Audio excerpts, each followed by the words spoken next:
Whispered tales of the Outer Rim before the Republic's golden age. Before hyperspace lanes carved order into the void, before the Senate spread its fingers across the stars, there were places untouched by law, untouched by light. Worlds spun cold and silent, forgotten by time, known only to those born beneath distant suns. These were the edges of the galaxy, the rim of known space, where silence had weight and stories moved faster than ships.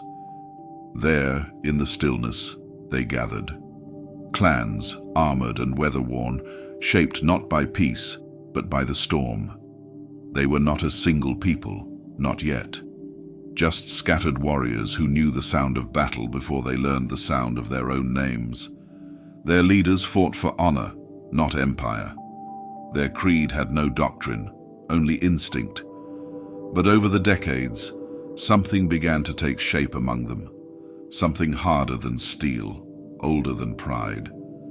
His name was Mandalore I, no throne, no crown, only a mask shaped like a T-shaped wound, and a voice that turned rivals into followers. He did not unite them with promises. He showed them what waited beyond their blood feuds, worthy enemies, rich in strength and strange in ways they had never known. Mandalore didn't build a kingdom, he summoned a war.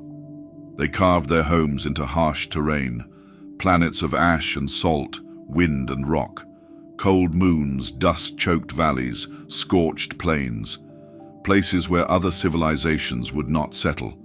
They turned the land itself into defense. Buried furnaces belched fire beneath their fortresses. Armories glowed like dying stars. Every child born was raised beside flame, steel, and silence. Their armor became sacred. Beskar, metal that could withstand blaster bolts, survive lightsaber strikes, forged in quiet, painted in the colors of grief, vengeance, and legacy. Each piece told a story. Each dent had a name. They didn't hide behind it. They became it. The Mandalorians had no desire for conquest. Conquest was too easy. They hunted what could strike back. They scoured the Outer Rim not for plunder, but for challenges. They tested themselves against beasts that swallowed walkers whole, against pirates who ruled black skies. When that wasn't enough, they turned to one another. Ritual combat, duels, trials. They thrived on struggle, not to rule, but to sharpen. But the galaxy was not silent forever.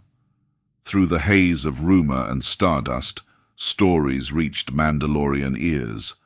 Stories of beings in brown and cream robes who wielded fire from their hands and carried blades made of light. They were said to speak to unseen forces and move mountains with a whisper. They guarded ancient knowledge, defended peace, and bowed to no sovereign. The Jedi, the Mandalorians, did not fear them. They were curious in the way wolves might study a lion. There was power in those tales, power that called to them, not because it was mystical, but because it resisted steel. And what resisted steel was, in their eyes, worth knowing. Scouts were sent, silent, disguised. They followed rumors past the deep core, through systems with names older than script, watching Jedi enclaves from shadows. What they saw disturbed and intrigued them. Discipline, control, restraint. The Jedi did not thirst for war, but they were ready for it. They were warriors of another kind, shaped by a code that bound their instincts. To the Mandalorians, that made them vulnerable, but also fascinating. Conflict did not erupt immediately. It began with observation, then disruption, then sabotage. Jedi missions to distant worlds found their supplies vanished, their ships disabled mid-orbit. They blamed pirates, then bandits. Then slowly they began to suspect something more deliberate. When the first Jedi and Mandalorian clashed, truly clashed, it was not in open war. It was on a forgotten moon. A knight investigating a temple ruin. a lone warrior hunting for relics. The duel was short, brutal. The Jedi survived, but barely. The warrior disappeared, wounded but not broken. Neither spoke of it upon returning, but both sides knew. The quiet had ended. Across Mandalorian space, fires were stoked in forge caverns. Across Jedi archives, old texts were dusted off. Mentions of the Taung people, of Mandalore's earliest raids, of battles buried beneath diplomatic memory. The Republic issued no formal recognition. The Jedi Order issued no declaration. But in the black between stars, preparations began. Mandalore I was long dead by then, but his mask remained, worn now by another, Mandalore the Uniter. He saw what was coming, and he welcomed it. The Jedi would not be conquered, but perhaps they could be broken. That was enough. The stars above their homeworlds grew tense. Traders whispered of strange fleet movements. Entire moons were evacuated without reason. Mining guilds vanished without distress calls. Jedi shadows stretched into regions once deemed too unstable to matter. In those distant systems, where maps ended and memory blurred, something ancient stirred awake. Not hatred, not vengeance, just the need to be tested again. The Mandalorians were ready. Their blades were sharpened, their armor sealed, their hearts silent, steady, and waiting. And in the distance, beneath the cold hush of hyperspace, a single lightsaber flickered to life. Skirmishes erupt in neutral systems, clashing ideologies, not resources. Jedi peacekeepers encounter Mandalorian raiding parties with unfamiliar armor and codes. The Force meets Beskar for the first time. Neither side understands the other's silence before combat. The stars begin to burn brighter in the wake of war. The first clashes didn't occur in battlefields. They unfolded in forgotten corners of the galaxy. Neutral systems where borders blurred and diplomacy held no sway. These were places too remote for the Senate to monitor, too unstable for treaties to matter. Systems like Shaldun's Reach, the Astu Belt, and the Rune Outlands. Here, trade lanes were lifelines, and small settlements were often left to fend for themselves. It began without warning. A shipment of medical supplies bound for a frontier colony vanished mid-route. No distress calls, no pirate claims, just silence. A week later, a communications outpost in the Adrasta Verge was reduced to slag. The few survivors reported dark armored figures descending from the sky, moving with precision, speaking no basic, and taking nothing but star maps and encrypted data cores. This wasn't plunder, it was scouting. The Jedi were dispatched as observers, peacekeepers, not soldiers. Masters and knights sent in pairs to investigate. Some returned with reports of organized raids, others never came back. One knight, drenched in dust and blood, recalled a skirmish in the plains of Pelgo Minor. His lightsaber, scored, flickering, had barely cut through the armor of the attackers. They weren't fighting to survive, he whispered to the council. They were testing us. The Jedi Order began compiling records, gathering symbols, markings, battle styles. The attackers wore no Republic insignia, spoke in guttural phrases, and bore the sign of a split crescent over a sun. They did not negotiate. They struck quickly without emotion, then vanished into the stars. The Jedi recognized the name at last. Mandalorians, a name from deep archives. A warlike culture, once believed dispersed. But the Mandalorians hadn't vanished. They had grown quiet. In their silence, they had sharpened. It was on the storm-choked plains of Enaril IV that the first true confrontation occurred. A Jedi reconnaissance unit met a Mandalorian strike team face to face, beneath lightning and wind. There was no warning, no discussion, only the hum of sabers and the hiss of vibroblades. For the first time, the Force met Beskar. Blades of light skidded off chest plates that should have melted. Force pushers staggered warriors who did not fall. Mandalorian gauntlets fired whipcords and shock darts that rattled the reflexes of even seasoned Jedi. It wasn't brute strength, it was method. Every movement calculated, every strike timed. The Jedi relied on instincts. The Mandalorians relied on adaptation. One Jedi fell, another was wounded. The remaining defenders forced a retreat, not through strength, but through the terrain itself. They collapsed part of the ridgeline, separating the two forces. The Mandalorians didn't pursue.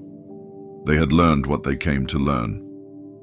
The council convened in urgent silence. There were no official declarations of war, no cries for vengeance, but they knew. Something old had awoken in the Outer Rim, and it was looking for them. Meanwhile, the Mandalorians studied. Each skirmish was a forge, each loss a lesson. They documented Jedi techniques, telekinesis, heightened awareness, saber forms, not with reverence but with precision. Jedi patience, once admired, was now an exploitable rhythm. Their style had patterns. The Mandalorians began to map them. Word spread among the clans. Some dismissed the Jedi as mystics clinging to robes and codes. Others saw them as the perfect adversary, elusive, unyielding, potent. Clans that had not united in generations began aligning under a single purpose: learn how the Jedi fight, and show them how Mandalorians endure. In the sector of Vendaxa, a Republic diplomat shuttle was intercepted. The crew was left untouched. But the diplomatic data, coordinates of Jedi enclaves, schedules, off-world rituals, was taken. The message was subtle. The Mandalorians were watching. They knew where to look now. Soon, Jedi patrols were rerouted. Outer temple bastions reinforced. Still, it wasn't enough. The Mandalorians had no front lines, no supply chains to sever, no political leaders to pressure. Just clans, scattered and nomadic, moving like whispers. Jedi strategy, built around containment and resolution, faltered against an enemy with no centralized weakness. In time, small Republic outposts began going dark. Some the Jedi reached in time to protect. Others they found still smoking, craters still warm. Lightsaber scorch marks mixed with flamethrower residue. The battlefield told no lies. The Mandalorians didn't fight for control. They fought to leave a mark. The Jedi debated internally. Some masters called for restraint, dialogue, patience, observation. Others began to train in older, more aggressive saber forms. Young knights requested field deployments. Students asked about Mandalore I, a name now repeated in low voices beneath the spires of the temple.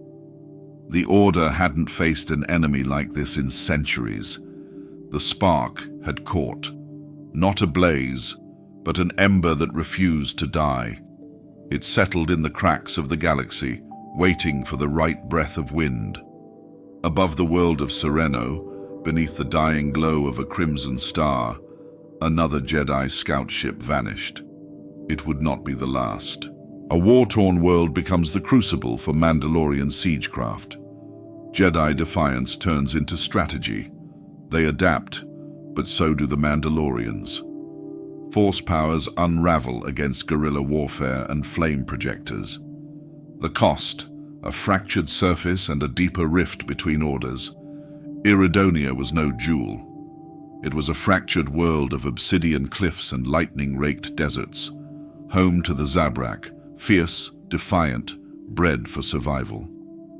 The planet had seen its share of turmoil before the Mandalorians arrived. Civil wars, clan feuds, harsh ecosystems. But when the siege began, Iridonia became something else entirely, a proving ground. The Mandalorians did not come in fleets.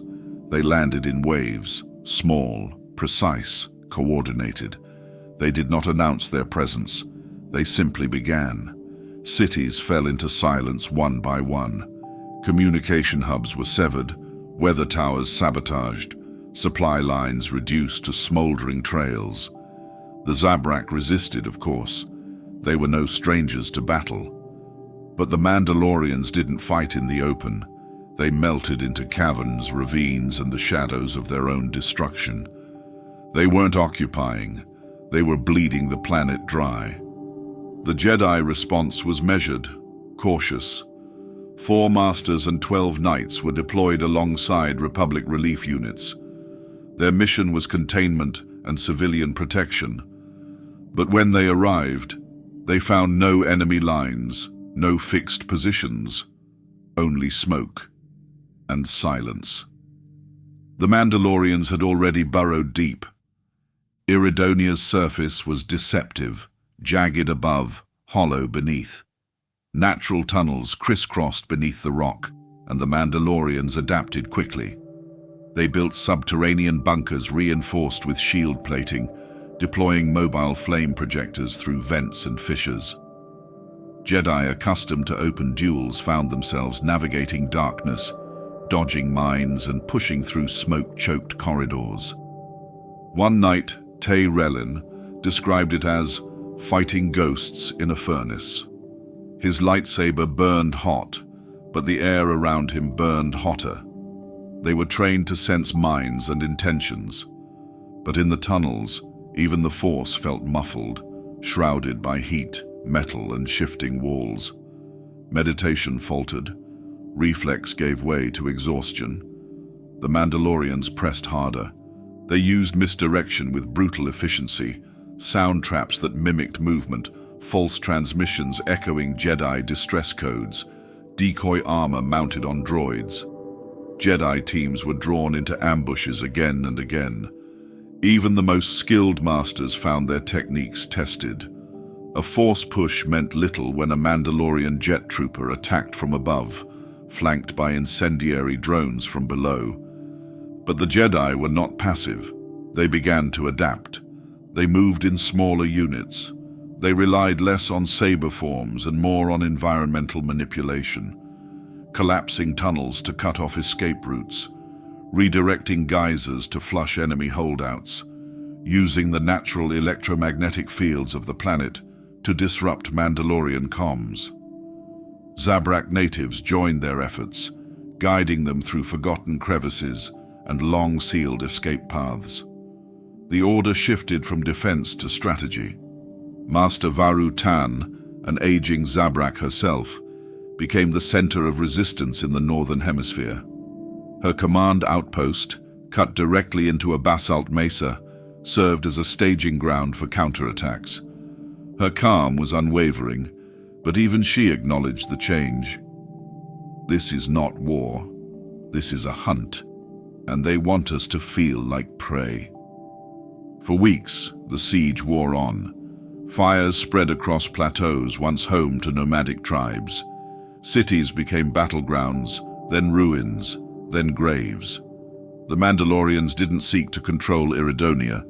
They sought to humiliate it. The Jedi defended every structure, every cliffside, every civilian convoy. But for every step forward, 2 others slipped into shadow. At the height of the siege, the Mandalorians launched a direct assault on the southern temple complex. It was a place of meditation, not war. Healers, archivists, younglings in training. They came at night, under cloud cover, breaching the walls with charges set days earlier. Jedi defenders rallied fast, but the attackers were relentless. Flame projectors breached the halls, walls melted, statues toppled. Master Bren Kodo fell defending the archives, crushed under collapsed stone after shielding 6 initiates with his body. Holocrons were lost, shattered or incinerated. Force relics, older than the Republic itself, reduced to slag. That night marked a turning point. The Jedi began to feel something they rarely admitted aloud: hatred. But hatred was dangerous. It clouded their path, and they knew it. So they leaned into discipline, into the code, into each other.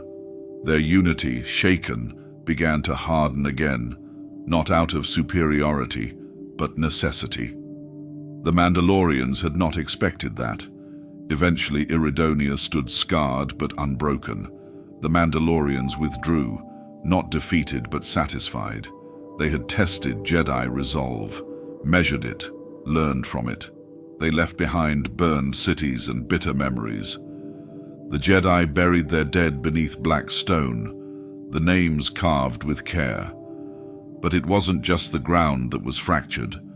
Trust between the Order and the Senate strained. Local systems questioned the Republic's reach, and among the Jedi themselves debates flared, quiet but fierce, about how long they could fight a war without becoming part of it. In Iridonia's sky, ash still drifted months after the siege ended, not from fires, from memory. Mandalorians unleash their shadow legions across lightless voids. Planets fall not to strength, but silence, precision, and fear. Jedi archives begin documenting their enemy, but knowledge is already outdated. Whispers of an unnamed Jedi tactician who vanishes after one victory too many. The war spreads like smoke, seen only when it chokes. There are wars fought in daylight, honor-bound clashes between fleets, lines drawn and followed, victories marked by banners and recorded in ceremony. Then there are the other wars, the ones without front lines, the ones that whisper then scream, the ones that leave no declarations, only the silence after transmission cuts. This was the season of shadow. After Iridonia, the Mandalorians changed tactics. They ceased siegecraft, ceased open engagements. What followed was not retreat, but evolution. A quiet campaign that would come to be known only much later as the Shadow Crusades. The Jedi, scholars of battle history, had no name for what was happening at first. There were no full invasions, no battle stations, just disappearance. Entire settlements blinked out, no smoke, no fire, no signs of conflict. Droids found food left uneaten, air scrubbers still cycling, doors ajar as if the inhabitants had stepped out and simply never returned. The first planet to vanish was Tenevar, then Boris Prime, then Reaxor 4. The pattern emerged slowly, because the pattern hid itself deliberately. These were not major systems, no strategic value, no military presence, but they were watch points, places where Jedi had once walked, places where the Republic's maps ended in ellipses. They were chosen for what they saw, not what they held. The Mandalorians had formed strike groups with a new purpose. Not conquest, not glory. Surveillance, removal, psychological unraveling. These were the Shadow Legions, units that operated in near-total silence. They traveled in stealth-capable frigates, black as vacuum, moving between systems that didn't show up on Republic star maps. They planted listening towers on asteroid belts, cloaked satellites that intercepted Jedi chatter. Observation first, elimination later. By the time Jedi analysts realized what was happening, 5 more systems had gone dark. Not all wiped out. Some were left intact, but altered. Temples looted, archives stripped, Jedi statues shattered or reassembled into grotesque totems. The message wasn't just strategic, it was personal. The Council responded with new measures. Knights were paired with intelligence units, their missions shrouded even from other Jedi. The archives began to document Mandalorian methods, patterns, weapons. But the Mandalorians were already ahead. Each encounter revealed new tactics, disguises, mimicked distress signals, carbon smoke that dulled force sensitivity. They didn't just study Jedi combat styles, they studied Jedi thinking. One Jedi archivist wrote in his logs, "They read us like scripts. Our calm, our mercy, our movements. They don't hate it, they use it." In this deepening storm, One figure emerged. A Jedi tactician. His name never entered the public records. By the time whispers reached the temple, his victories had already spread. He coordinated a series of ambushes across the Indrek Spur, drawing Mandalorian squads into false retreats and collapsing them with seismic charges. His methods were clinical, swift, and brutal. Not un-Jedi, but close. He knew how they moved, how they breathed, how to cut off their escape before the thought reached their minds. He became a phantom to the Mandalorians. Something close to respect grew among the warriors who had encountered him and survived. But just as quickly as he appeared, he vanished. No body was found. No transmission received. The council issued no statement. Some said he was taken. Others said he walked into the void. Mission complete. But the battles changed after that. The Jedi became more careful, more deliberate. A part of their certainty had gone quiet. Meanwhile, the war slipped further from public knowledge. The Republic's attention, bound by politics and expansion treaties, turned elsewhere. To them, the Jedi were containing a border conflict. To the Jedi, the Republic had already forgotten how to listen, and so the war spread in waves, not large, just constant. On Ybarra, every member of a planetary militia was found in their sleep chambers, unharmed yet unconscious for over 30 hours. Their entire defense grid had been extracted during that time, its core reactor missing.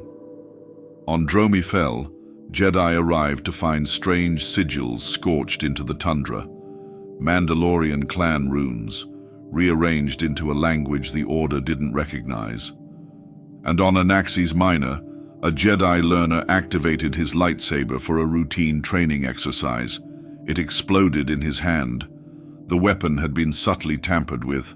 There had been no signs of entry, no trace of who had done it. But the message was clear. The Shadow Crusades were not about territory. They were about knowing, about reminding the Jedi that their order was no longer immune to war's oldest tools: surprise, silence, and fear. The Jedi continued their patrols, but they walked differently now, shoulders tense, senses stretched thin. Trust came slower, and when they meditated, they often reached for something solid, stone, sand, or steel, just to remind themselves they were still grounded. Above the galactic disk, in the black between systems, shadow legions moved like smoke through fingers, and by the time they were seen, truly seen, it was already too late. The first large-scale clash of full Jedi battalions versus Mandalorian war hosts. Lightsabers ignite in freezing vacuum, reflected in shattered visor glass. Mandalorians weaponize the terrain, turning nature into ally. Jedi lose more than warriors, they lose certainty. A stalemate leaves only scars, drifting wreckage, and silence.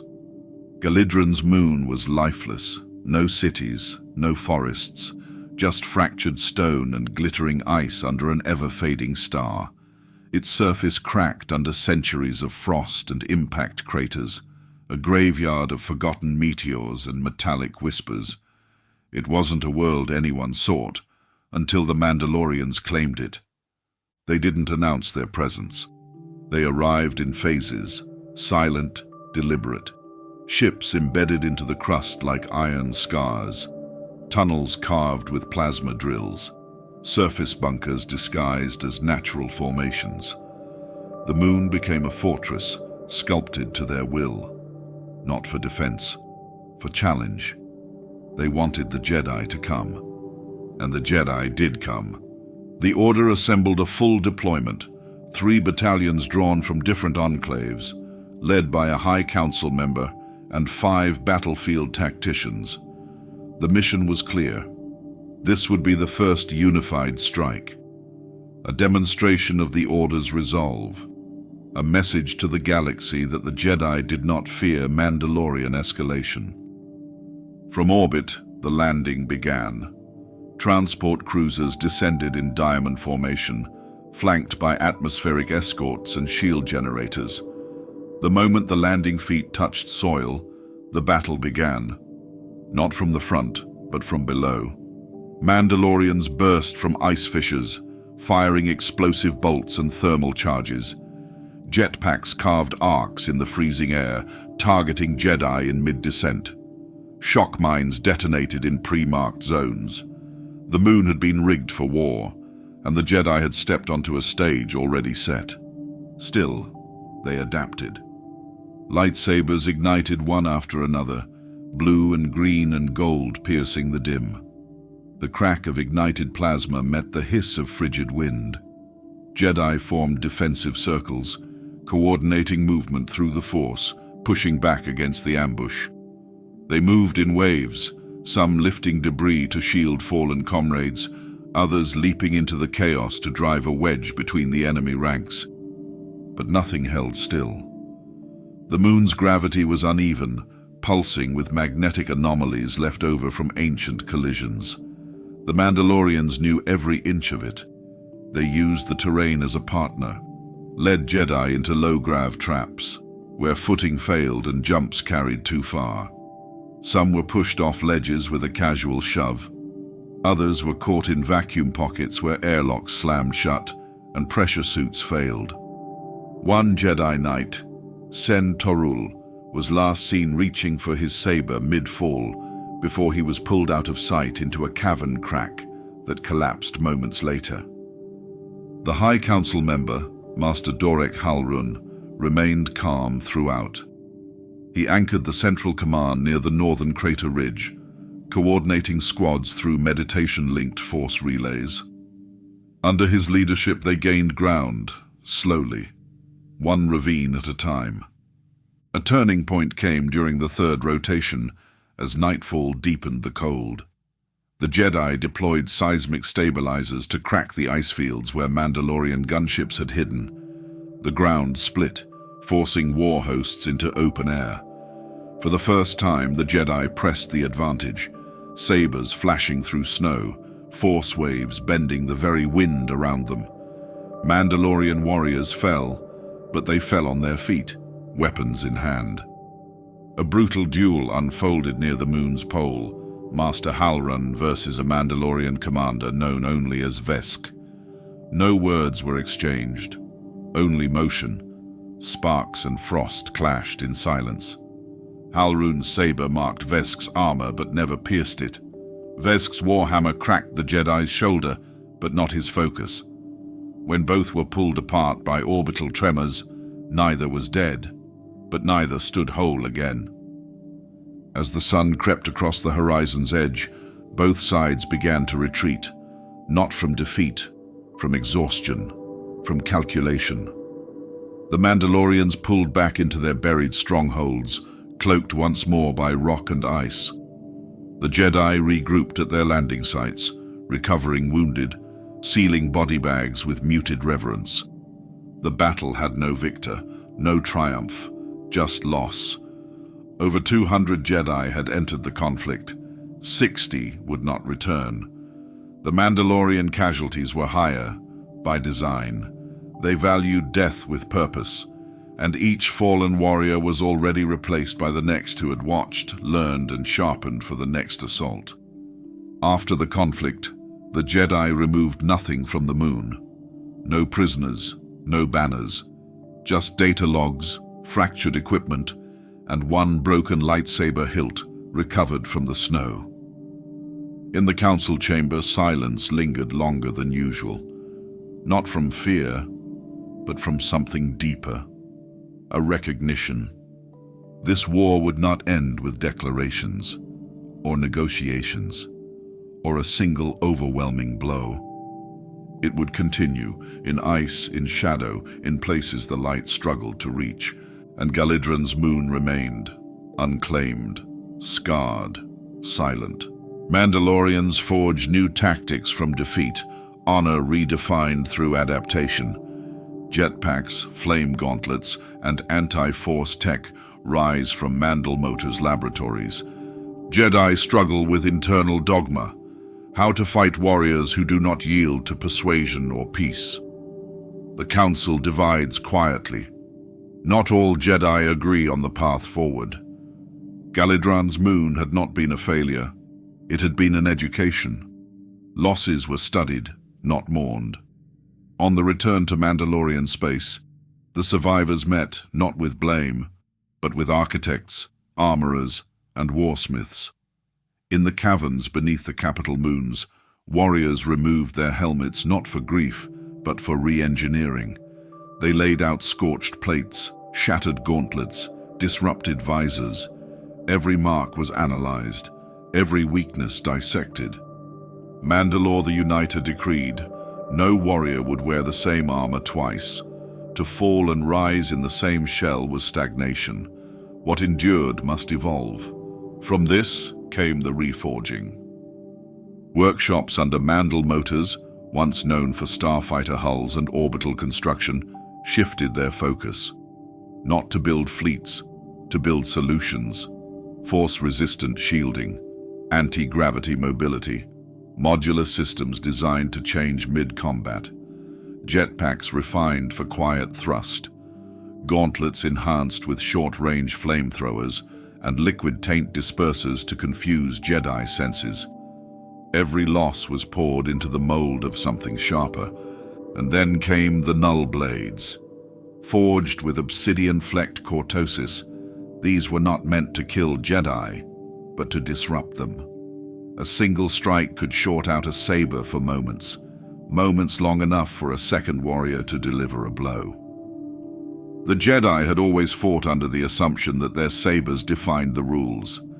The Mandalorians had decided otherwise.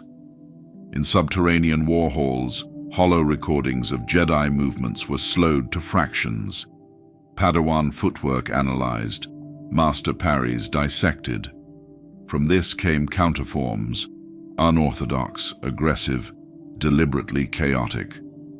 Mandalorians began training in combat rhythms designed to throw Jedi off balance, to make them second-guess their own traditions.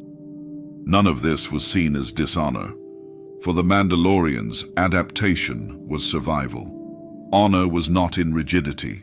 It was in overcoming the odds with whatever tools one could wield. The enemy was fluid. Therefore, the warrior must become vapor and strike like flame. To win without learning was considered failure. Back in the core, the Jedi Order did not change as swiftly. Council chambers buzzed with reports from Galidraan and Iridonia. Losses weighed against principles. One master warned that the Mandalorians were not a species, they were a mindset. They do not need numbers, they need time. Another, more reserved, questioned whether the Jedi were losing sight of their own path. We are defenders, not executioners. This debate didn't erupt, it eroded, quietly, persistently. Some Jedi began modifying their roles, employing sensor disruptors and surveillance grids typically reserved for Republic scouts. Others trained in more aggressive saber forms, long discouraged within temple halls. Form 7, the unpredictable and volatile style, saw renewed interest. Its practitioners claimed it met Mandalorian speed with necessary fury, but others warned against its toll. The Force was harmony. Anger, even channeled, risked imbalance. Younglings noticed. Lessons once centered on peacekeeping began to shift subtly. Case studies now included battlefield scenarios. In meditation halls, the silence grew heavier, as if even the walls sensed the conflict seeping inward. A rift did not form loudly. It formed in looks, in pauses before answers, in questions left unanswered. One council member reportedly refused to authorize any more mass deployments. "If they wish to draw us into a trap," she said, "they are succeeding." Another replied, "And if we retreat too long, we surrender the outer rim." The Jedi Code, once a fixed compass, had begun to feel like a set of verses spoken underwater, clear in the temple, distorted beyond it. Some Jedi requested assignments nearer to Coruscant, not from fear, but from doubt. doubt in the path ahead. Others requested the opposite: field duty, combat rotations. They wanted to be out there, where the decisions felt real, where the war spoke plainly. In the quiet between campaigns, memorials were held. Jedi who fell at Galidraan were honored with words that rang hollow to some. "They fought for peace," said one speaker. "But peace did not fight with them," whispered another. Meanwhile, across Mandalorian space, war chants evolved. Old songs reworded. Victories sang not of conquest, but adaptation, of warriors reborn through challenge. Young Mandalorians were told of Jedi who flinched in battle, whose calm broke under relentless assault. Whether true or not didn't matter. The myth was already louder than the facts. And still, neither side relented. They watched, they listened, they prepared. War had not ended. It had simply changed shape, and both orders, warrior and monk, were no longer who they were when it began. Concord Dawn was never the strongest Mandalorian world. It didn't boast fortress cities or deep weapon foundries like the old homeworld. It didn't forge warriors from birth, nor did it sing the loudest during war celebrations, but it held weight, in lineage, in bloodlines, in stories whispered in armor-clad homes. It was a place of farmers, pilots, veterans who had laid their weapons down to raise children in red clay and yellow sun, which made its fall all the more bitter. The Republic claimed it was an accident of escalation, an intelligence error, a misfire in coordination between Fleet Command and planetary sensors. But those words meant nothing to the people who watched their skies split open in flame. It began with a strike. One Republic warship operating under assumed Mandalorian targeting data engaged a civilian trade convoy suspected of smuggling weapons. The ships were slow, unarmed, transporting food and medicine. When they didn't respond to hails, interference blamed on local solar storms, the warship opened fire. 4 freighters were destroyed. Debris fell in arcs over the nearby hemisphere. Within hours, retaliation came. A Mandalorian patrol unit engaged the warship with precision strikes, disabling its propulsion and capturing the surviving crew. No prisoners were harmed. The Republic demanded their immediate return. The clans refused. In response, the Republic authorized a blockade of the system. They didn't call it a siege, but it became one. Relief routes were cut. Trade was halted. Communications throttled. Then came the bombardments. Surgical, the briefing said. Targeted. But no bombardment ever leaves only the target wounded. Entire villages were caught in the crossfire. Agricultural domes were flattened. Fields turned to ash. Concord Dawn, once vibrant, began to smoke, and the smoke spread farther than anyone could measure. The Jedi were not on the ground when it happened. They had not given the orders. Yet in every Mandalorian camp, it was their name that was spoken with clenched teeth. To the clans, there was no separation. Jedi sat beside senators. Jedi protected Republic worlds. Jedi flew with Republic insignia. If the Republic acted, it was because the Jedi permitted it. And in truth, some Jedi had remained silent, too silent. On a ridge above the plains of Horak Vale, a child stood beside the wreckage of their home. Their family's dome had taken a direct strike, no warning. The child survived because they'd been out chasing a training droid across the eastern gulch. Hours later, they returned to silence. No screams, just crackling metal. They didn't cry. They watched. That child would grow, and they would remember. Not just the faces they lost, but the colors they saw. Republic red, Jedi silver, the sharp blue flash of Republic bombardment across a green sky.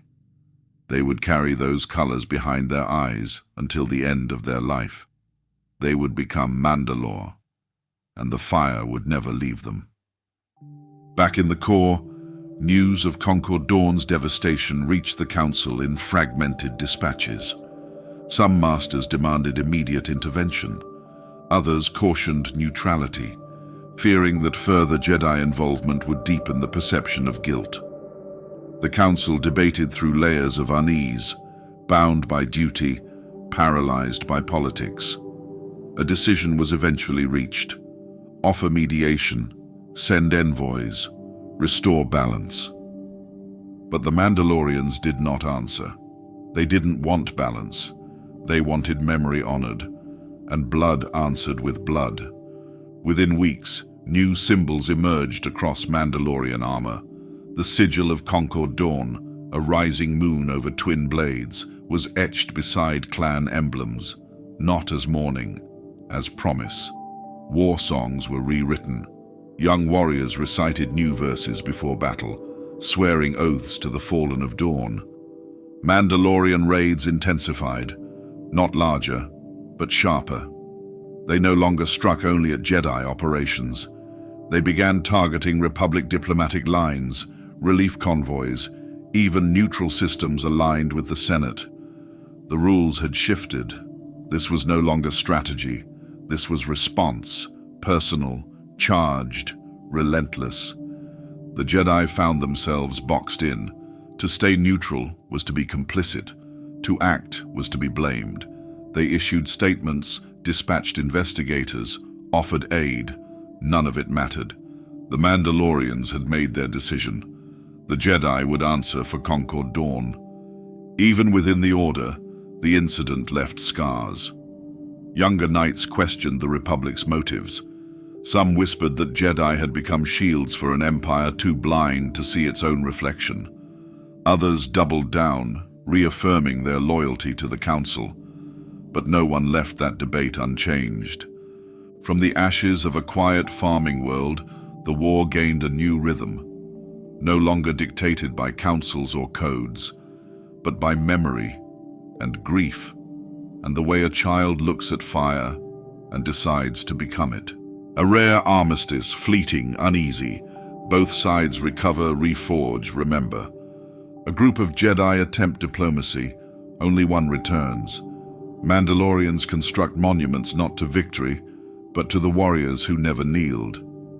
Jedi sculpt temples with new walls, higher, thicker. There was no treaty, no handshake across battlefields, only a pause. After the fall of Concord Dawn, both sides pulled back, not from peace but from exhaustion. The Jedi called it a reorganization, the Mandalorians a sharpening. Across war-torn systems, the stars seemed to breathe again.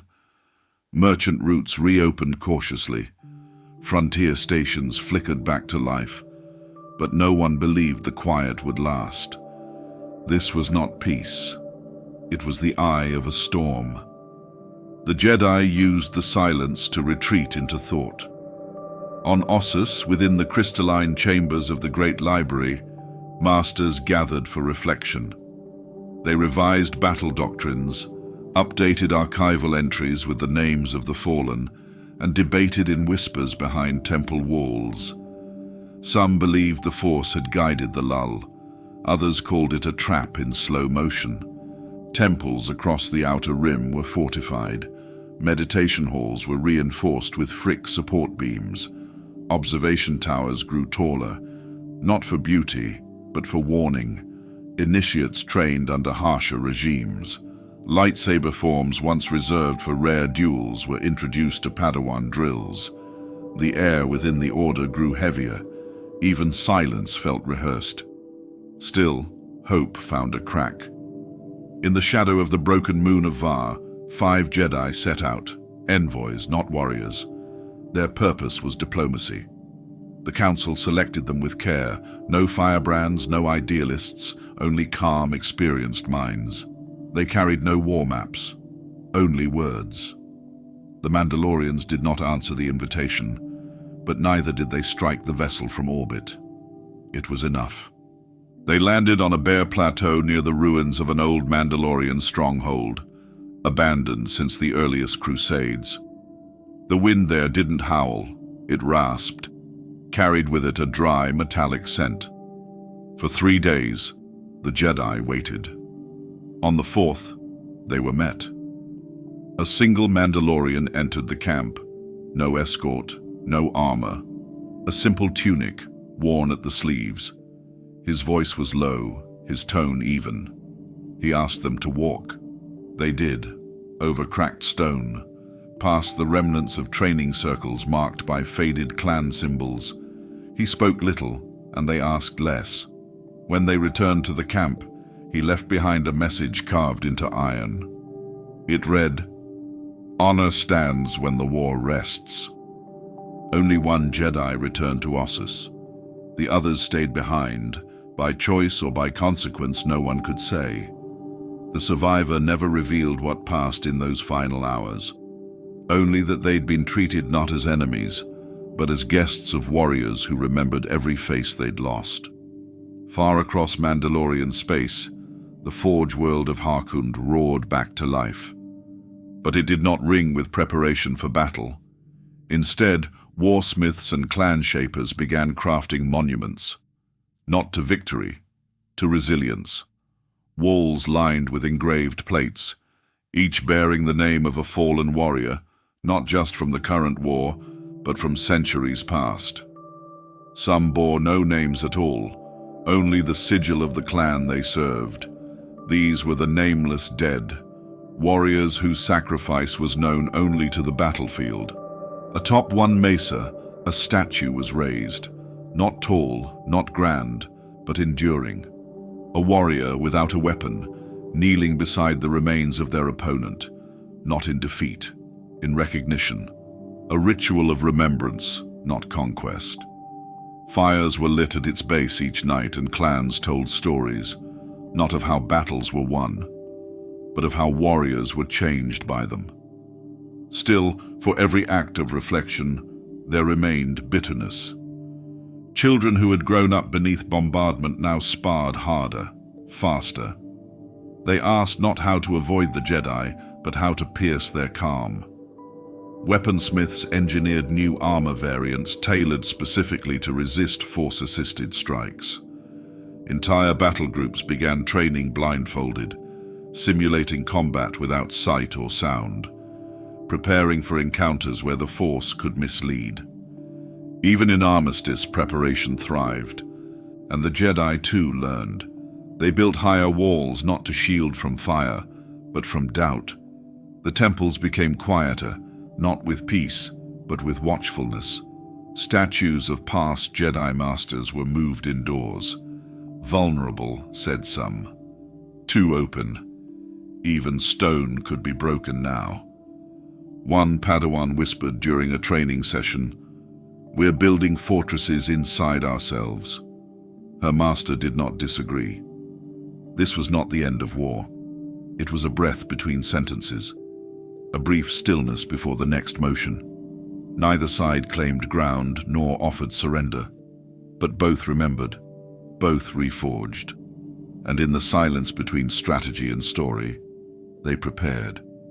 Not for victory, not for peace, but for the moment the quiet would crack. Kiros was a quiet moon, forested, temperate, serene.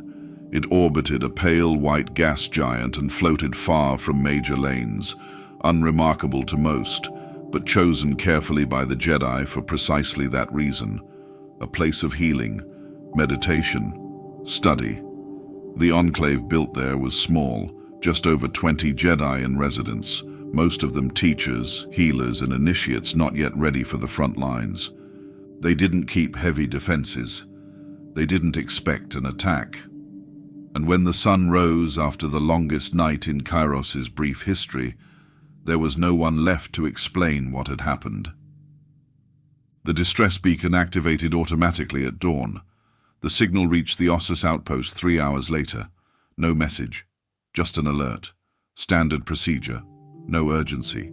But something in the frequency was wrong. Too quiet, too clean. By the time the retrieval shuttle arrived, the Enclave stood untouched. No blast marks, no structural damage. The front gates remained sealed. No signs of forced entry, but it was empty. Every room, every corridor. No heat signatures, no transmissions, no living presence at all. They found robes, boots, training sabers, meals half-eaten, a kettle still warm, but no bodies. It wasn't abandonment. That would have left signs of struggle, some resistance, some hurried escape. There was none. It was as though the occupants had simply ceased, not escaped, not fled, disappeared. The council convened within the day. Reports poured in, analysis, scans, hypotheses. None offered certainty. The Mandalorians were the first to be blamed. Too convenient, too perfect. But they denied involvement. Flatly, publicly. Clan leaders released a joint statement. We honor warriors. We do not unmake shadows. If we strike, we leave scars. And for once, their tone rang true. There was no evidence of their presence. No Beskar, no sigils, no heat flares in orbit, no trace, which made it worse. Within the Order, paranoia bloomed, not loud, not in anger, quietly, in glances, in paused sentences. Masters questioned surveillance systems, recalibrated droid monitors, doubled the shielding of their data vaults. Even the Jedi Temple on Coruscant tightened its access protocols. Gatekeepers, security levels, code phrases. Jedi were asked to update their emergency contact chains. A precaution, nothing more, but it left a mark. The idea took hold. Someone had entered without being seen. And worse, someone might do it again. The Jedi had faced war, faced overwhelming odds. But this was something else. This was absence as weapon. It unbalanced the mind. How do you defend against what leaves no trace? How do you guard a sanctuary from vanishing? On Kiros, a team of archivists and knights began a longer investigation. They camped outside the Enclave, refusing to enter the main structure until protocols were rewritten. Droids sent in first. Sensors swept the walls. Eventually, the search turned inward. In the sub-levels beneath the central chamber, they found one thing. A single lightsaber, active, humming in place, floating mid-air, not balanced on stone, not held, hovering. Its owner was never identified. The crystal inside had been shifted, tuned to a frequency none of the scholars recognized. When they deactivated it, it flickered once, then went silent forever. The saber was sealed in a containment vault beneath Ossus. No conclusions were ever announced. The Mandalorians moved on. Their war hosts remained active, but for weeks after Kiros, they avoided Jedi systems entirely. Some believed it was coincidence. Others thought it was respect, or perhaps wariness. Even warriors don't charge toward the unexplained. Back in the temple, teachings changed. Younglings once taught to trust the Force without question were now warned of its silence. Not fear, never that, but caution, that some things move outside the light, not against it, simply beyond it. The Force was still their ally, but they had learned not all allies speak when spoken to. From that point on, every Jedi enclave across the Outer Rim posted sentinels, not just guards, watchers. Jedi trained to notice small patterns, energy fluctuations, unfamiliar rhythms in the Force. A new branch of study emerged, pattern scribes. They listened to silence the way others listened to voices. But no pattern ever matched Kiros. The Enclave was not rebuilt. The moon was sealed by Jedi decree. No landings authorized. No investigations reopened. Only one satellite remains in orbit. A passive beacon transmitting a single phrase in ancient High Galactic. We remember. To this day, no one claims responsibility. And when Jedi speak of the night of Kiros, they lower their voices, not from fear, from reverence, because something walked beneath those trees, and it did not leave footprints, only cold. There had been whispers of a final campaign, one last push that would turn the tide, not a peace talk, not a ceasefire, a storm. Both sides sensed it coming, not through intelligence or strategy, but through the way the Force slowed around them, the way warriors stared longer at their helmets before putting them on, the way even the wind began to wait. It began on the fractured world of Arda 7, a planet choked in tectonic unrest and deep magnetic fields. Once a mining colony, it had been abandoned decades before the war began, deemed too unstable for habitation. That made it perfect. It was neutral, isolated, no cities to shield, no civilians to protect, just earth and stone and the weight of destiny. Mandalorian war hosts descended first. Dozens of clans aligned for the first time in years under a single war banner. At their head, Mandalore-Jareth Krul, a towering figure in black and crimson Beskar. He carried no blaster, only a great hammer forged from the spine of a starship hull. He spoke little, but when he did, the clans listened. The Jedi followed, 3 full contingents, led by Council Master Syrian Hal and flanked by some of the Order's finest tacticians. Each knight carried more than a lightsaber. They carried the burden of years, losses, victories that hadn't felt like victories, names they no longer spoke aloud. There was no prelude, no call to parley, only the silence before weapons were drawn. The sky above Arda 7 lit with atmospheric discharges. Ion storms raged without pattern, splitting the clouds in blinding arcs. And beneath that chaos, 2 philosophies met one last time. Blades and hammers, the Force and fire, precision and fury. The ground cracked, not from bombs but from the sheer volume of movement, hundreds of bodies crashing into one another across miles of jagged stone. Lightsabers hissed and clashed, cutting through mist and smoke. Mandalorian gauntlets flared, discharging compressed plasma and sonic bursts that rattled bone. Droids deployed from high-altitude drops, striking like comets, only to be shredded by coordinated Jedi counteroffensives. No battle map could track it all. Lines dissolved within minutes. Factions broke and reformed mid-fight.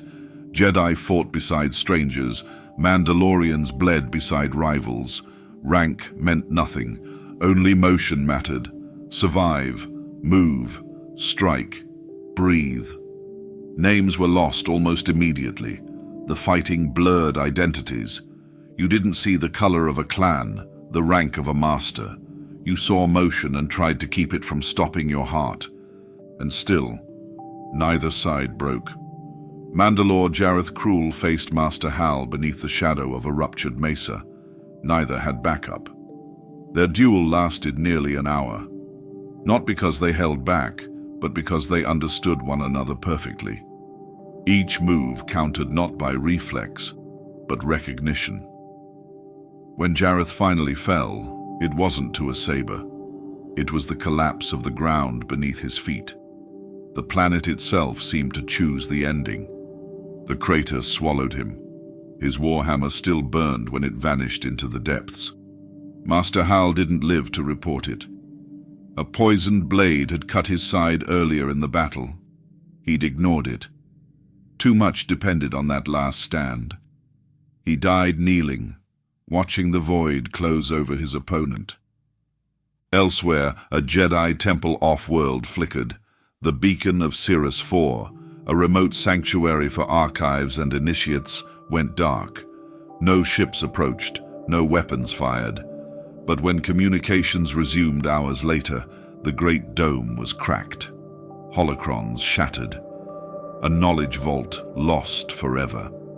It was never determined if the Mandalorians had struck it, or if the Force itself had recoiled from what was unfolding. By the third day, the battle had no more shape, only survivors. Some Jedi wandered without sabers. Some Mandalorians dropped their helmets and walked into the dust, saying nothing. No side declared victory, no one asked. When the fleets returned to orbit, they took who they could, wounded, shell-shocked. Few spoke on the way home. Even fewer ever returned to the battlefield. In the years that followed, the war stuttered. Skirmishes continued, but the hunger had faded. The drive that once pushed both orders toward escalation had burned itself out.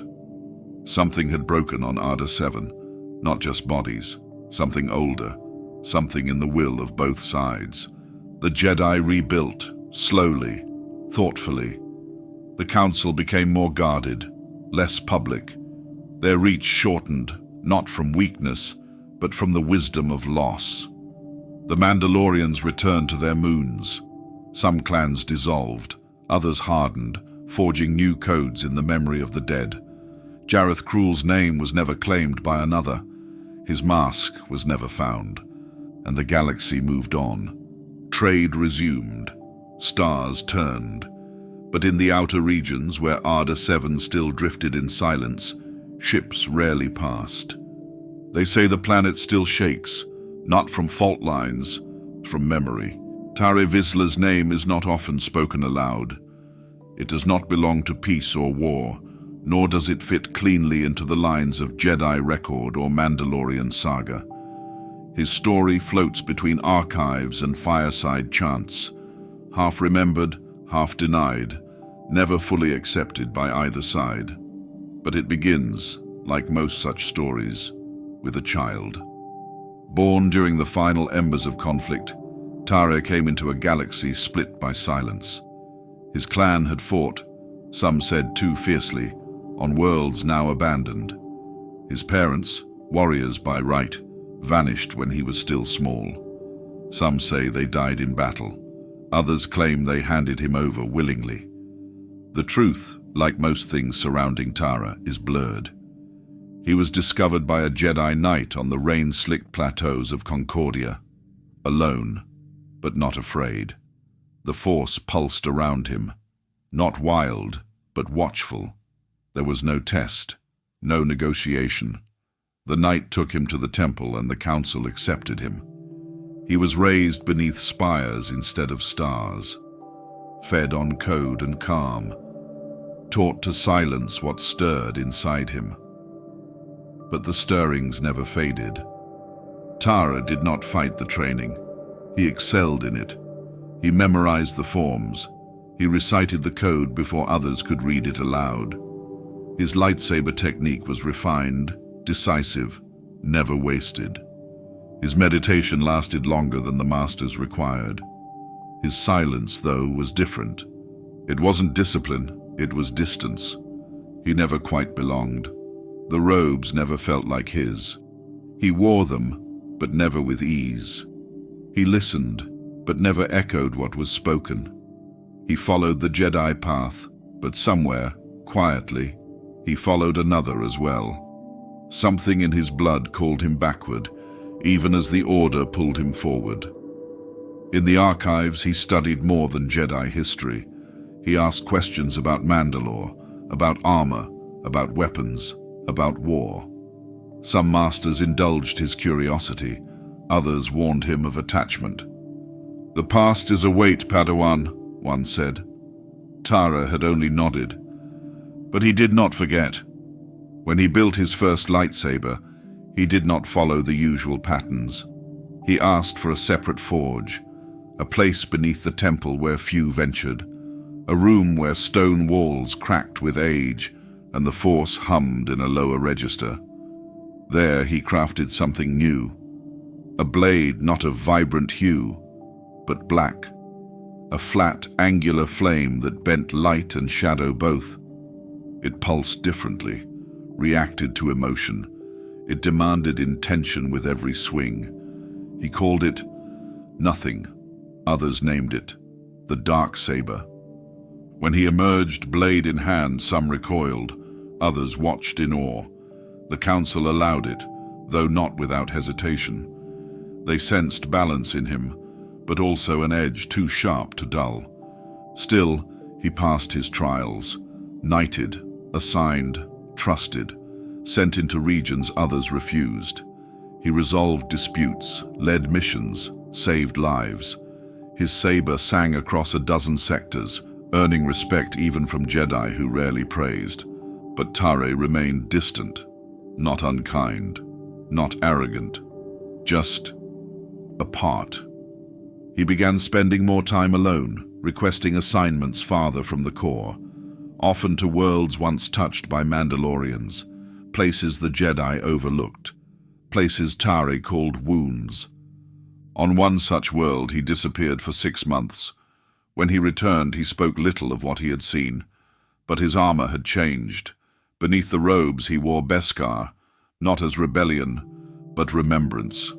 It bore no clan sigil, only a single line carved into the chestplate, Cad Solus, blade alone. Some Jedi began to question him openly. "What are you becoming?" asked one master. "What the galaxy needs," Tare replied. He began training others, not many, just a few who had also felt like outsiders. He taught them to listen to their instincts, to question gently, to sharpen without losing their shape. He never taught them how to forge a Darksaber. Only he could bear that burden. Eventually he was summoned before the High Council. Not in reprimand, in respect. A new threat was rising on the mid-rim. The Council asked him to lead a small task force, one that would require diplomacy as much as defense. He accepted. But before he left, he walked to the temple's central archive and placed a data pad on the pedestal. Its contents, records of Mandalorian history, battles, codes, legends. Tare had compiled them during his missions. He'd written them not as a warrior or a Jedi, but as both. When asked why, he said, "So no one forgets who we were, or what we could be." Then he left, cloaked in grey, saber at his side, neither fully Jedi nor wholly Mandalorian, something in between, something new, something the galaxy wasn't ready to understand, not yet. The forge beneath the Jedi temple was older than most of the halls above it. Buried beneath polished marble and towering spires, it thrummed with a steady pulse, a place where the air was thick with heat and the silence pressed in close. The walls were unadorned, no murals, no scripture, just stone and fire. Jedi rarely came here unless the time had come to build something new. Tare Vizsla descended alone. No master guided his steps, no council had summoned him. This was not a rite of passage. It was something else.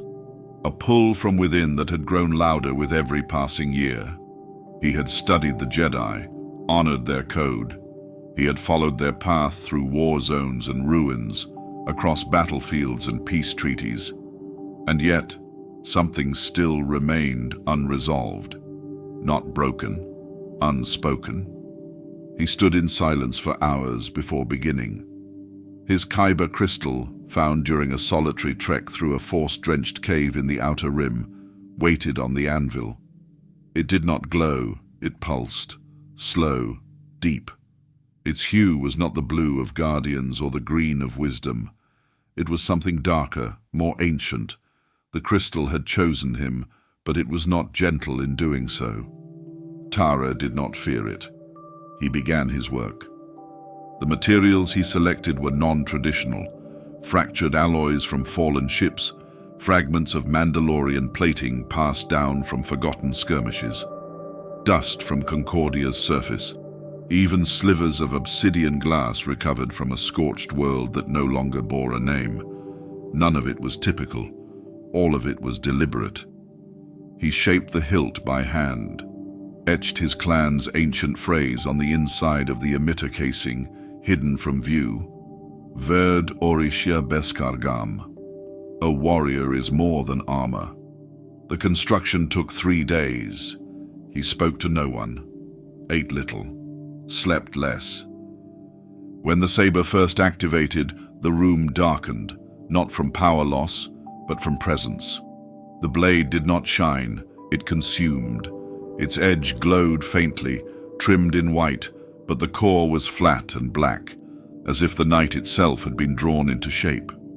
It crackled, humming not like other lightsabers, but lower, rougher, with a rhythm that sounded almost alive.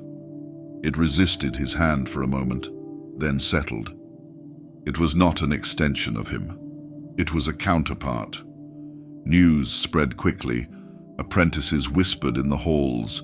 Masters exchanged glances. Few had seen the blade, but all had felt its weight in the Force. Different, not dark, not corrupted, just unaligned. The council summoned Tare, not in judgment but inquiry. They questioned his methods, the crystal's nature, the materials. He answered plainly, with respect, but also with finality. "This is my blade," he said, "not because it is mine, but because it is who I am." They did not forbid its use, but neither did they condone it. From that moment, Tara stood further apart. He was still a Jedi, still followed missions, still upheld the code, but the Darksaber mocked him. In battle, its presence drew attention like a beacon. Enemies paused when they saw it. Allies grew quieter. Other Jedi hesitated beside him, their stances unsure. And yet, he never misused it. He never let its uniqueness become arrogance. He never raised it without cause. But the blade was watching. Its history had not yet begun, but already it whispered through the air. It left impressions in training rooms long after Tara had gone. It hummed faintly even when deactivated, as if remembering the wars it had yet to fight. The archivists debated where to record it. Some argued it belonged in the vaults of special arms. Others wanted it classified. But Tare placed no restrictions on its visibility. He allowed it to be studied, observed, tested. It passed every measurement, defied none of the Order's thresholds. And still, the Council remained wary. One master warned, "This is a blade that defines its wielder, not the other way around." Tara did not disagree. He began wearing the saber openly, on missions, through cities, into negotiations, not as a threat, as truth. When off-world senators asked about it, he would only reply, "It was forged for someone who is not one thing." He did not mean it as a riddle. He meant it as fact. The Darksaber was not a rejection of the Jedi path. It was the part of the path no one else had walked. Not light, not dark. Just dusk, waiting for purpose. Tara Vizsla left the Jedi Temple in silence. No announcement, no ceremony, no farewell. He submitted no resignation to the Council. Only a message, brief, formal, unsigned. It contained no bitterness, only a declaration. "The path I was born to follow lies elsewhere. May the Force continue with you." His chambers remained untouched for years. His name was struck from active duty records, but never from the archives. The Darksaber was not reclaimed. He took it with him, not stolen, not hidden, carried openly. He did not flee. He returned to Mandalore. But not the Mandalore of his childhood, the one remembered through firelight and fragmented memory. This Mandalore was fractured. The clans were disunited. Honor had become currency. Tradition twisted by generations of infighting, forged anew by whatever warlord could shout the loudest. No leader held sway over all. No code unified the hearts beneath the armor. They did not expect him. They barely remembered him. Most had never heard of him at all. He came not in a warship, but in a single aging transport. No honor guard, no allies, only his blade. He found his clan scattered. Vizsla's name still carried weight, but no one bore it with clarity. Cousins warred over territory. Elders clung to stories. Warriors claimed legacy, but understood little of what it meant. When Tara revealed himself, some doubted he was truly Vizsla. Others believed, but scorned him for leaving. A Jedi. To them, the word meant exile, outsider, software. They mocked the saber at his side. A torch for storytellers, one challenger called it, until he activated it. The Darksaber spoke before Tara did. Its hum was not loud, but it pulled every eye. The flat, black blade shimmered against the light of Mandalore's twin suns, drawing a silence sharper than any insult. For a moment, it was as if the ground itself paused. He did not strike. He didn't need to. He spoke of the old ways, of the Rezol Nar, the 6 tenets that defined Mandalorian life. He recited them not from memory, but from belief. His voice was steady, not pleading, not forceful. He offered no conquest, only clarity. Few listened. At first, he moved from city to city, settlement to settlement, never stayed long. He fixed what could be fixed, settled disputes others had fueled for decades, sometimes with words, sometimes with steel. His saber was never ornamental, but it was never used without cause. Slowly, warriors began to follow. They didn't understand the Force, and he didn't try to explain it. He taught through action, presence. In battle, he moved like no one they had seen before. His strikes were efficient, his mind unreadable, his posture held calm like it was part of his armor. In the field, he saved lives. In the forge, he taught younglings how to shape metal. He didn't command, he guided, and the saber followed. Those who saw it more than once began to believe it chose him. Not everyone accepted him. Some leaders saw his growing influence and challenged him. Others claimed he had turned his back on true Mandalorian strength. Tara met each one personally, sometimes with conversation, other times in combat. He did not lose, but he always offered mercy. One by one, even the skeptics began to recognize the truth. Tara was not trying to rule. He was trying to unite. The Jedi, far away, watched. They sent no retrieval team. But they debated, long, quietly, in circles. Some saw his actions as defiance. Others argued he had found a place where peace and strength could coexist. A few feared what would happen if the Darksaber fell into unworthy hands. In the end, they chose to allow it. Barely. The Republic asked no questions. Tare posed no threat to their order, and Mandalore was, as always, just far enough from their interests to ignore. Tare eventually returned to his ancestral home, an old fortress buried in the stone of a crater wall. He reforged it, not as a palace, but as a hall. Open, shared, warriors, smiths, children, and exiles all found space there.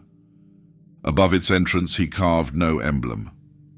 Just one phrase, etched in raw Mandoa. Ni suchuyi, gar kir adik, ni partaili, gar darasum. I'm still alive. You are dead. I remember you, so you live forever.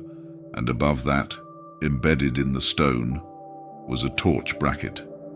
The Darksaber rested there when not in battle. Not a weapon, a symbol, a reminder of what had been lost and what might still be reclaimed.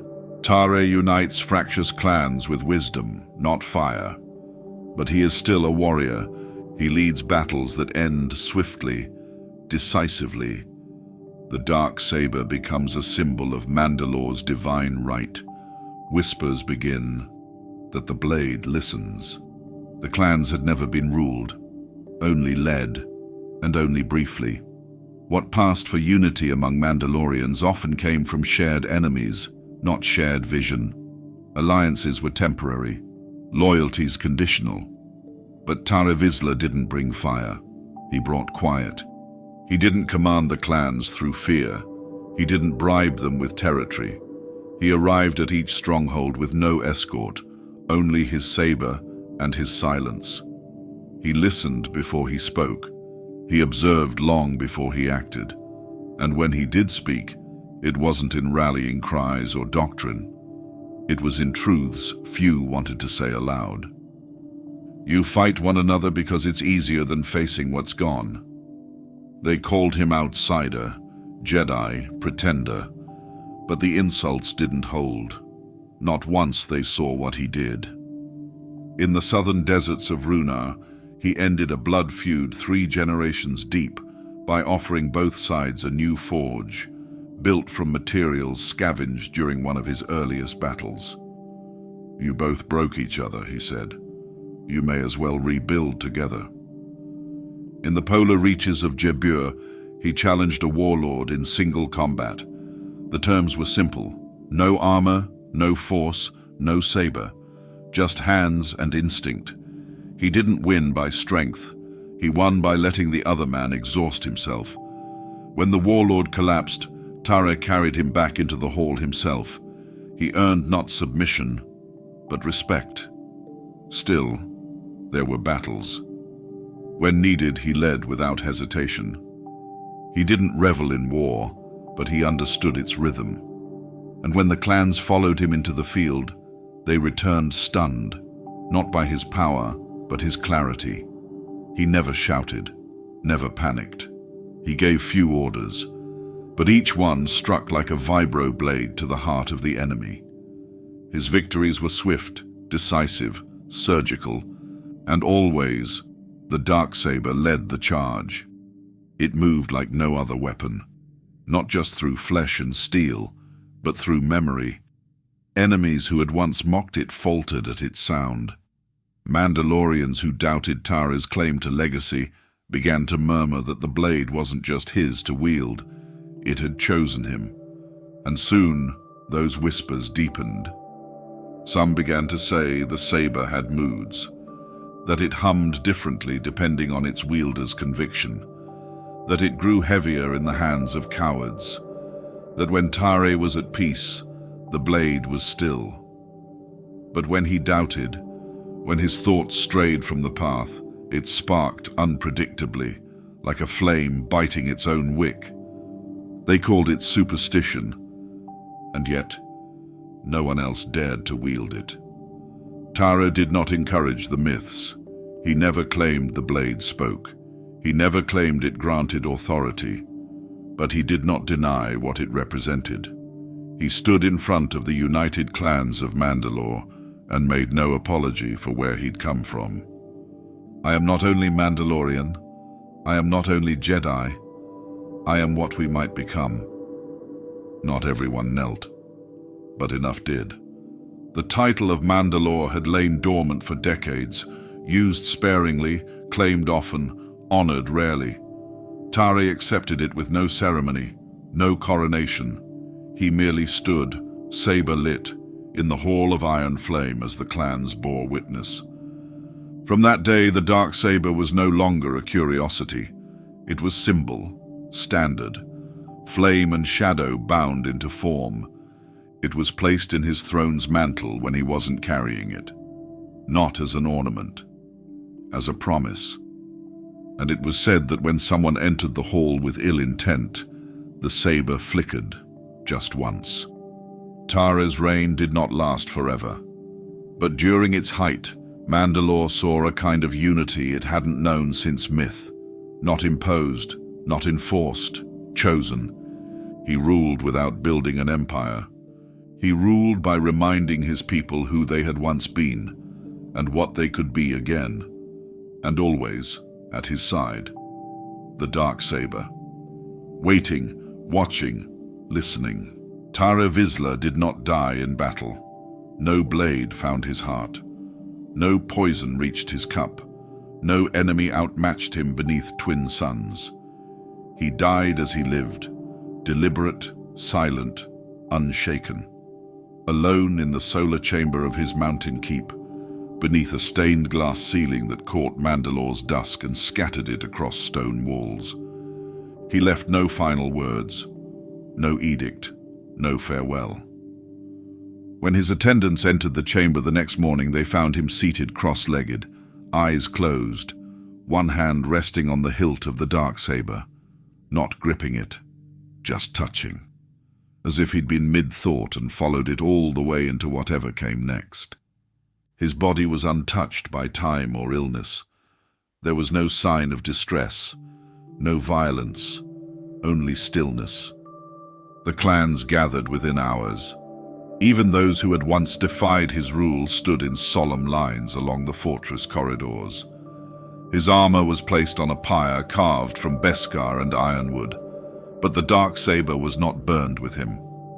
It was missing, taken quietly in the hours between death and ceremony. No Mandalorian had touched it.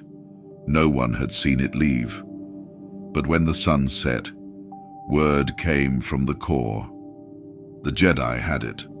A delegation from the temple had arrived days earlier under the guise of diplomatic mourning. They paid their respects, offered quiet prayers, walked the halls of Tara's keep with hands folded behind their backs, and when they left, the saber was gone. They called it preservation, custodianship. They claimed Tari's connection to the Order gave them the right to protect what he left behind. It is a unique construct, the High Council wrote, one that holds power beyond any single lineage. Mandalore saw it differently. To the clans, it was theft. There was no war, not then. But the fury cracked beneath every breath. They sent emissaries, unarmed, official, demanding the saber's return. The Jedi offered meetings, discussions, never action. The saber, they said, was safe, preserved, studied, not displayed. It remained within the temple's vault of relics, guarded, shielded, contained.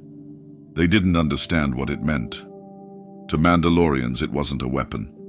It was a symbol of unity, hard-earned, a proof that their creed and the galaxy's greatest tradition of order could meet in one soul. Tara had not just carried the Darksaber.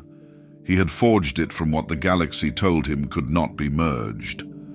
It wasn't a Jedi relic. It was Mandalore's heart, cooled into steel. And now it was locked behind durasteel and silence. There were whispers of a raid, plans drawn in the dark, strike teams of elite clans, cloaked dropships, hidden corridors beneath Coruscant. But the Jedi Temple was no fortress of fools. It bristled with old defenses and newer ones unknown to even the Republic. And worse, a direct assault would fracture Mandalorian unity before it ever touched Jedi stone. So they waited. The Darksaber did not. It remained behind glass, suspended in a containment field that nullified energy discharge. Scholars documented its shape, catalogued its hum, analyzed the peculiar angular blade that defied typical Kyber behavior. The saber pulsed when activated, not just with light, but with resistance. It did not respond as others did. When touched by Jedi hands, it felt heavier, slower, as though it questioned their right to hold it. Some claimed it flickered when certain names were spoken. Others said the hilt grew colder if you approached with arrogance. Most dismissed these as myth, projection. A saber, after all, is just a tool. But the Jedi had already lost the understanding Tara had built it upon. And so the Darksaber slept. Generations passed. Clans rose and fell. Mandalore's political core shifted, fractured, healed, fractured again. The saber did not return, but neither did it vanish from thought. Its name remained whispered in trials, painted in murals, traced in scars. Children asked where it had gone. Elders told them quietly, it watches, behind glass, waiting for someone worthy. No Jedi carried it again. Not truly. They feared it without saying so. Not because it was dark, but because it refused to bow. And somewhere beneath the temple, encased in light meant to contain it, the Darksaber hummed, low, patient, Not forgotten, just waiting. The Jedi thought the Darksaber forgotten, locked beneath layers of protocol, protected by durasteel, hidden behind time. But Clan Vizsla had never stopped watching. They knew the temple's rotation schedules, knew the corridors where light sensors faltered for half-seconds, knew which ventilation shafts hadn't been reinforced since the last reconstruction. The heist wasn't planned in weeks or months. It took decades. Whispers passed across generations, maps etched in armor plating, corridors memorized by descendants who had never even set foot on Coruscant. And when they struck, it wasn't an army, just three. Three members of the Vizsla line. No call signs, no code transmissions, no digital footprints. They landed under false diplomatic clearance, slipped into the underlevels during a festival week, and moved beneath the temple like wind beneath a sealed door. They didn't fire a shot. They didn't need to. The relic vault was deep, shielded, patrolled, watched by both Tech and Jedi. But the Darksaber wasn't behind the innermost doors. It didn't glow with dark energy or trigger alarms. It rested in a transparent containment case, unlit, dormant, waiting. It hadn't been touched in nearly 80 years. And yet when the Vizsla infiltrators approached, it hummed faintly, just once. The oldest among them paused. They didn't speak, didn't reach with reverence. They opened the case with precision. The saber rose from its cradle without resistance. No alert sounded, but the Jedi felt it. One master, deep in meditation above the vault, opened his eyes with a sharp breath. Something has left. By then, it was already gone. The escape was methodical. They left behind no damage, no bodies, only a symbol etched into the case where the Darksaber had rested. The crest of House Vizsla, old, sharp, and unmistakable. The Council's response was subdued, official, composed. They released no statement, no pursuit team, but their silence wasn't mercy. It was uncertainty. Publicly reclaiming the saber might ignite a war, and privately, some among the Order were beginning to question whether they had ever been meant to hold it. Clan Vizsla, on the other hand, did not hide what had been done. They brought the saber back to Mandalore not as trophy, but as truth. It was carried through the streets of Keldade by torchlight, never activated, but held high. For many, it was the first time they had seen it outside of legend. The weight in the air shifted. Old songs were sung. The forge masters struck anvils in rhythm with the saber's silent beat. It had returned, but so had the question, who would wield it? The eldest of the infiltrators refused it. "It is not for thieves," he said. "It must be earned." And that opened the door. Dueling returned, not for territory, but for legacy. Warriors across clans came forward, declaring heritage, right, strength. Some sought to claim the saber through challenge. Others bowed before it, offering fealty to whomever proved worthy. The Darksaber had not asked for a master, but it had drawn attention. The first duel ended in silence. Two warriors. One fell. The other reached for the hilt, and it burned him. Not with fire, with rejection. The blade refused to ignite. He tried again. Nothing. He left the chamber, head bowed. Others followed. Slowly, one by one, champions came. Not all survived. Those who disrespected the saber, those who treated it like a symbol of conquest rather than memory, left with wounds or not at all. The saber never spoke, but it never had to. Eventually, it found a hand. A warrior who said nothing when they entered, who didn't draw a weapon, who placed their hand on the hilt and waited. The Darksaber activated before they moved.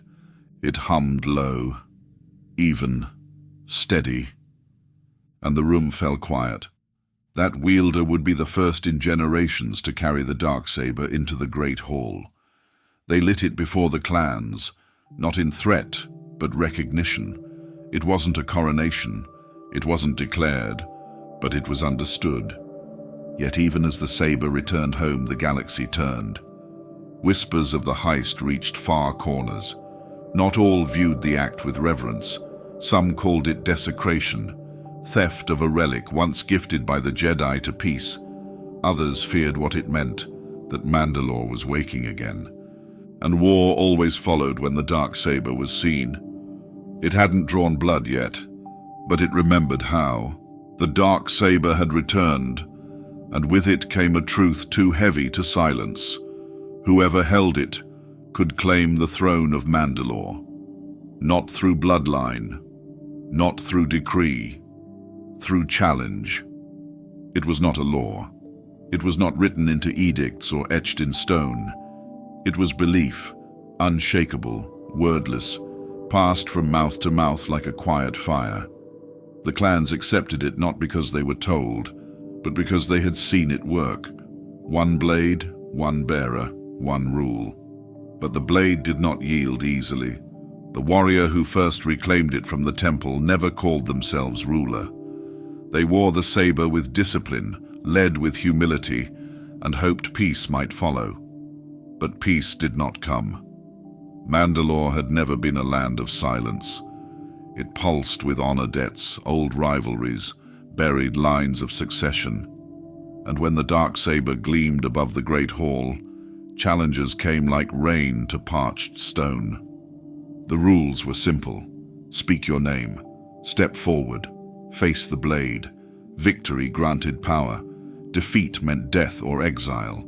Some fought for ambition, others for vengeance. A few simply wanted to test the edge of history.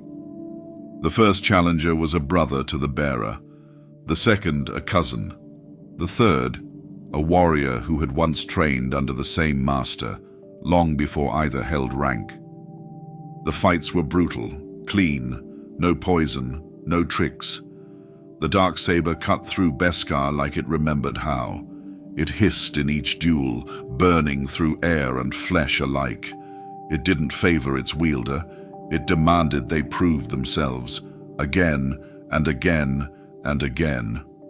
Mandalorians watched in silence, not with horror, with understanding. This was not cruelty. This was right.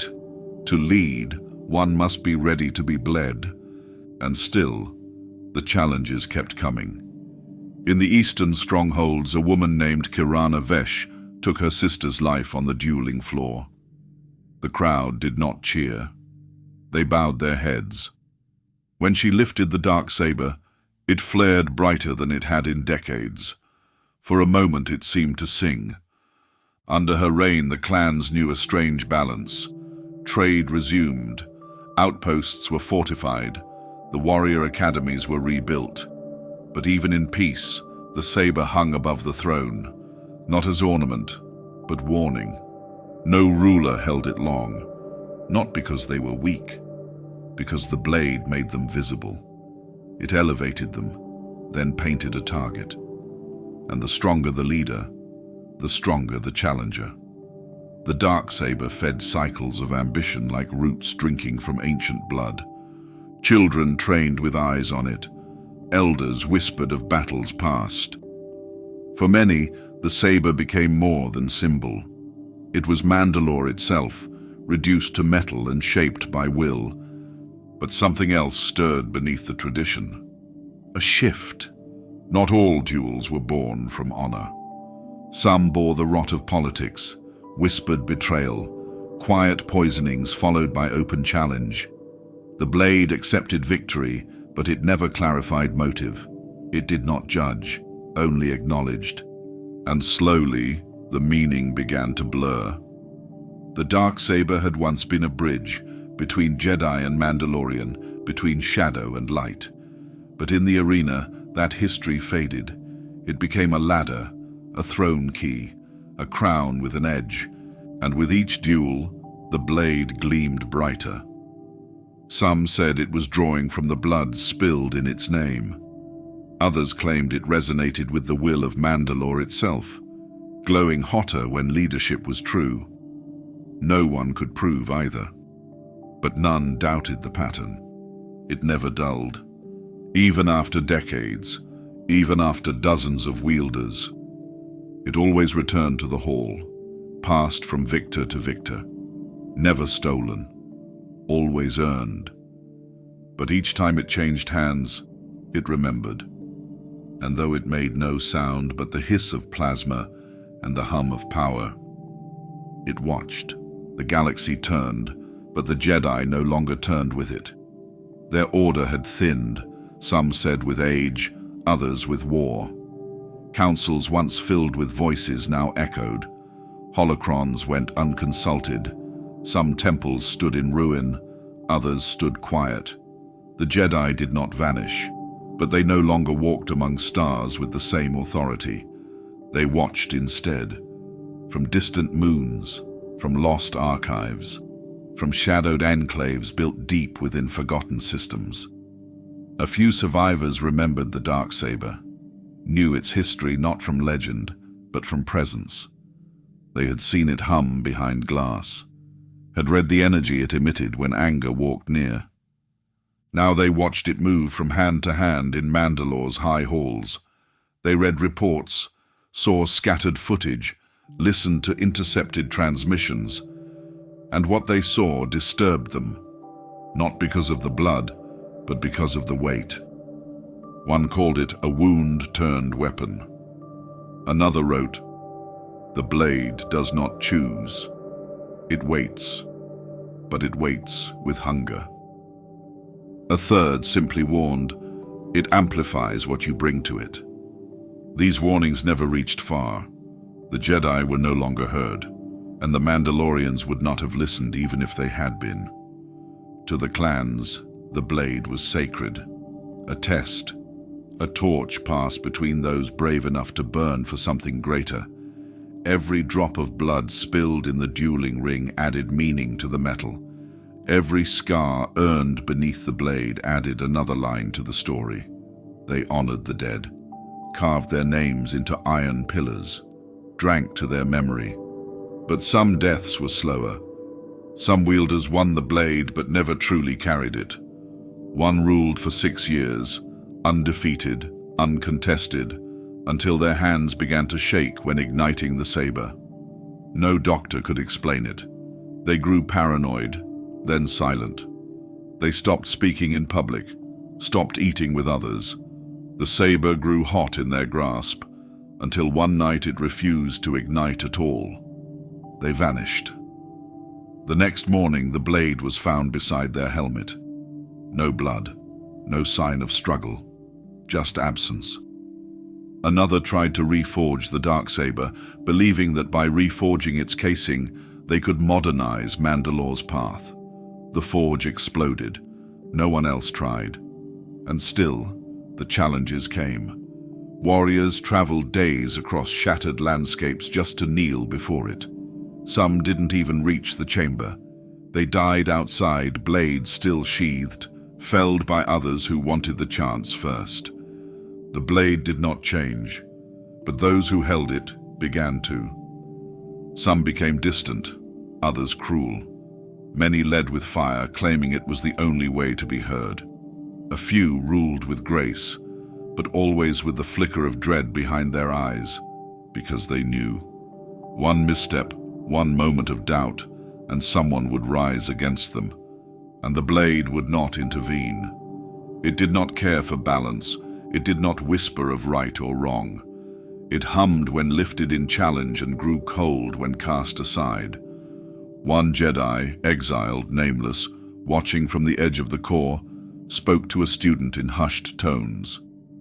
Vizsla made it as a bridge, but bridges, when untended, become battlegrounds.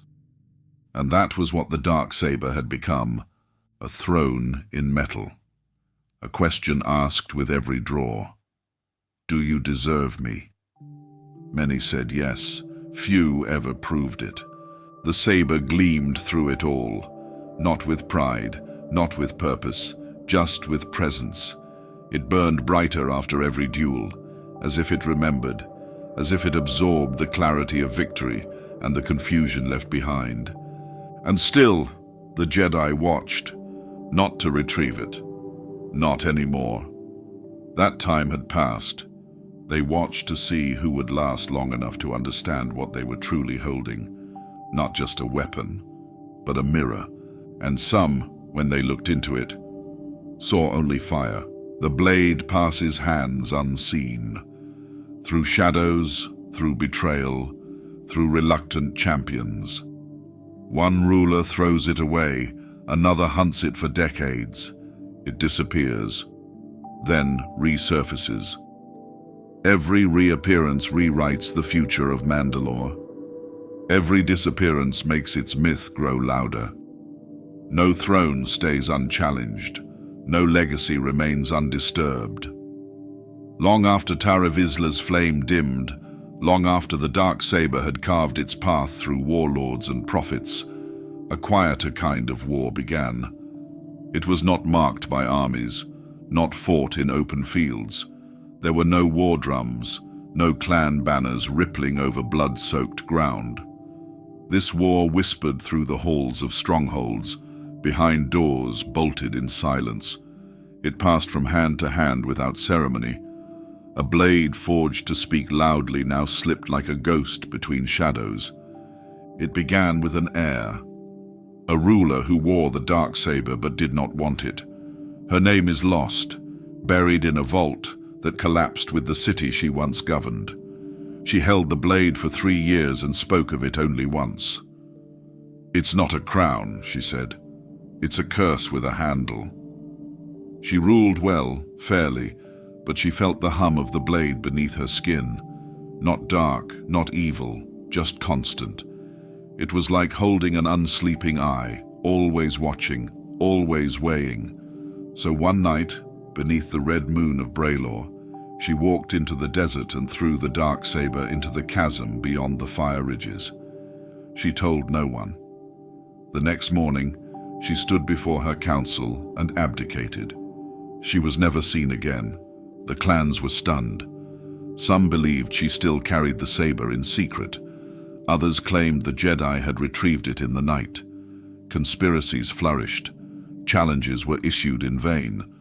Without the blade, no duel could claim Mandalore. And so Mandalore fell into pause. Not peace, just hesitation. Years passed. Then, without warning, it returned. No warning, no herald.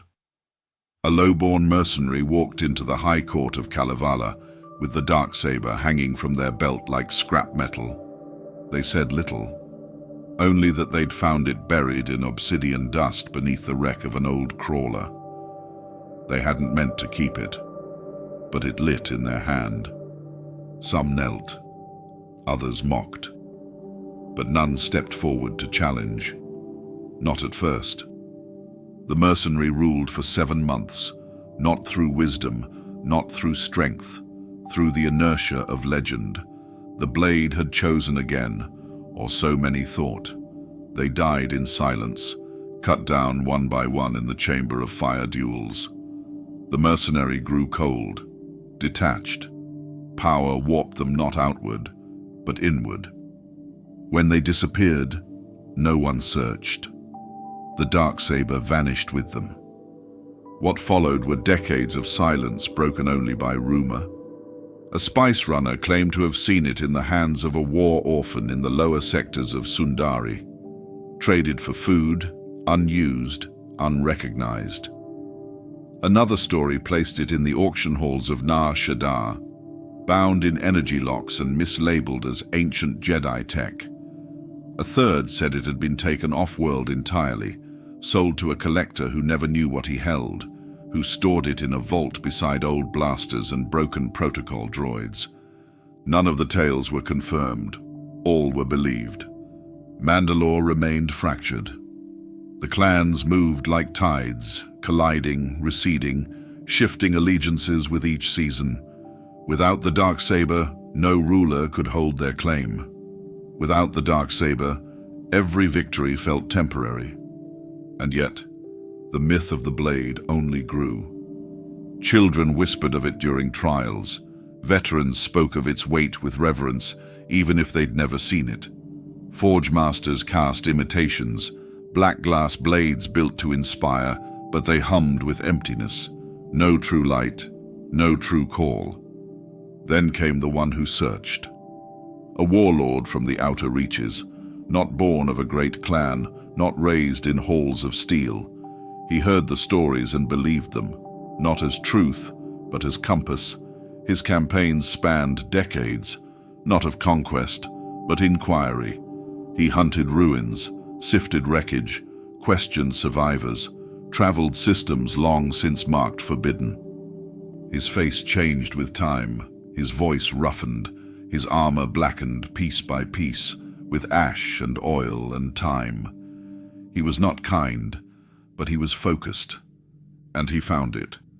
On a dead moon orbiting a dead star, deep in the remains of a pirate vault, long collapsed by seismic instability.